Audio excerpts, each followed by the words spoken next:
صاد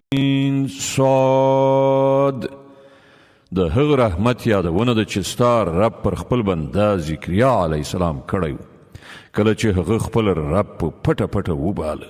قال رب إني وهن العظم مني واشتعل الرأس شيبا ولم أكن بدعائك رب شقيا.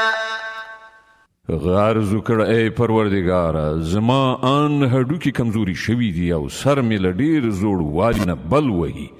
ای پروردګاره زه هیڅکله له تا څخه په دعا غوښتنه کې نامراده نه یم پاتې شوی. وإني خفت الموالي من ورائي وكانت امرأتي عاقرا فهب لي من لدنك وليا يرثني ويرث من آل يعقوب واجعله رب رضيا.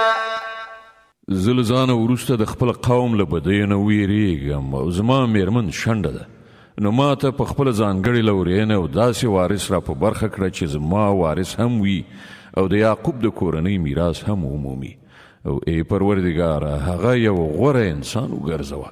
يا زكريا إنا نبشرك بغلام اسمه يحيى لم نجعل له من قبل سميا.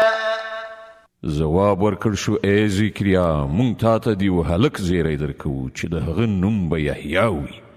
مونږ په دې نامه له دې نه مخکې هېڅ سړی نه دی پیدا کړی. قال رب أنا يكون لي غلام وكانت امرأتي عاقرا وقد بلغت من الكبر عتيا.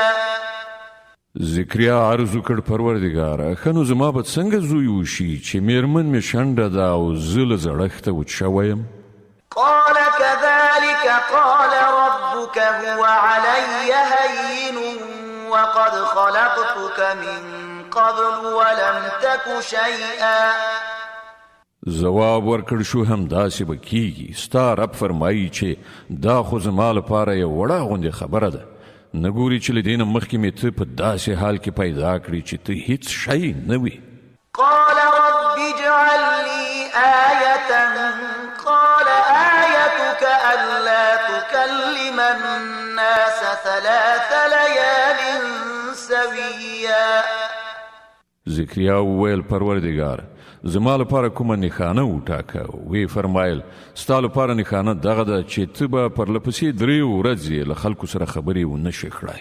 فخرج على قومه من المحراب فأوحى إليهم أن سبحوا بكرة وعشيا.